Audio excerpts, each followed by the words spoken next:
Hi friends, ఇది జామ చెట్టు. ఈ చెట్టుకి చాలా కొత్తగా పూత వస్తుంది ఫ్రెండ్స్. చాలా జామకాయలు ఉన్నాయి. జామకాయ పూత ఉంది.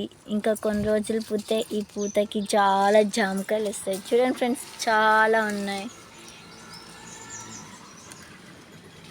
ఇదే మా జామ తోట.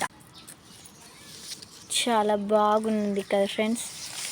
అదిగోండి ఫ్రెండ్స్, ఇది వచ్చి నేరేడు పండు చెట్టు. ఇంకా దీనికి కూడా వస్తాయి ఫ్రెండ్స్ కాయలు. నేరేడు పండు చెట్టు కూడా ఉంది మా ఇంట్లో.